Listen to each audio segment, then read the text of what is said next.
okay? Because this is very important, and you know, it's with a lot of serious consideration. I think that all of the town employees, as well as the council and the whole community, we've certainly been through a lot of hell over the past month, and it hasn't been easy. But here we are this evening for the culmination, or at least the beginning. But I did want to say that with the passage or the renewal, if you will, of the utility tax, that goes a long ways towards helping us address the $5.2 million deficit revenue shortfall that we have projected for fiscal year 09-10. And I'm going to just laboriously go through the staff report. I think every employee received a copy of it via email as well as the council. But at any rate, just for the benefit of those who aren't aware, on February the 18th, the town council met in executive session to discuss the potential elimination of town employee positions in the 2009-10 budget. The action was a result of the town's need to deal with a recessionary economy that has resulted in a $5.2 million revenue shortfall for fiscal year 09-10. We've identified about 3 primary causes of that shortfall, one being the sunset of the 2% utility tax, which was scheduled to be sunsetted March 31. You've renewed that. Also, a decrease in construction activity of about $1 million, as well as a decrease in state share revenues due to the state's economy of about 1.2, and really a local recessionary economy. In order to deal with that shortfall, I've put together a recommended budget with some input from the department heads, and really what it is kind of a combination attack, if you will, an enhancement of the revenues and a cutting of costs. I think that's the general comments that we've heard from some of the folks, is that we're certainly not going to tax our way out of this deficit. You need to cut costs, but at the same time, I think that if that's all that we looked at, that we would see such a diminution of services that it would be detrimental to the town. So, you know, with serious concerns to all those considerations, that's what I've come up with here. And basically, I'm recommending an organizational restructuring, which would be a reduction in force plan, a net savings of $1.5 million. That's for 27 positions that would be eliminated. The use of bed tax revenues. As you know, the Naranja Town Site bond question failed. Previously, those dollars had been earmarked for O&M for that project. We're recommending that those dollars be moved over to help address the deficit. The utility sales tax we've already covered. We've also gone into our operations and maintenance expenditures and found about $300,000. That includes for fiscal year 09-10, the elimination of out-of-state travel and really scrubbing a lot of our outside consultants and things of that nature.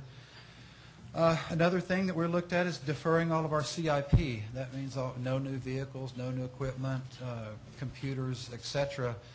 Putting off all of those purchases for 09-10 and possibly in 10-11. That's not something that we're not going to be able to do that year after year, but as a short-term stopgap measure for 09-10, I'm recommending that that be deferred. We also have one-time expenditures in the budget of about $500,000, and there's also a contingency for 6 certified police officer positions for a grant from the U.S. Department of Justice.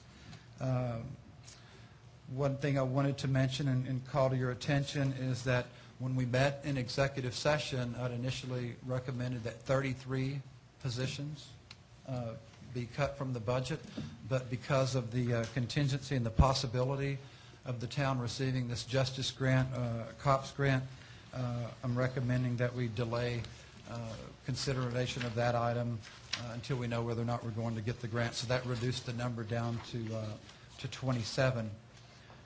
Exhibit B on page 2 of your report outlines the number of positions eliminated. Exhibit A calls that out by function.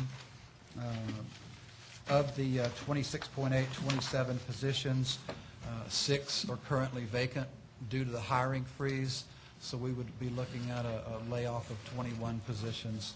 I'm also recommending that the Planning and Zoning Department, Building Safety Department, and Public Works Development and Review Division be consolidated into one department, that being the Development Services Department. I've outlined some of the outcomes of what this means to the levels of service for the town. I've talked a little bit about the hiring freeze, which currently still is in place, but I think that We need to start talking about lifting that as we move through the budget process, and the town manager's recommended budget will be delivered to you on April the 1st. Also, I wanted to mention on the severance pay, we've given you two options. Option A would be a 90-day severance pay and benefits to all affected employees. Option B would be 60-day severance for those employees that have less than 5 years of service, and if they're greater than 5 years of service, then 90-day severance. Again, Exhibit A outlines some of the specific areas, and essentially when we went through this with the department managers, again, it was very difficult, and I think that one of the things that I really want to point out is that this recommendation is not the result of any individual employee's performance. It's certainly a matter of affordability.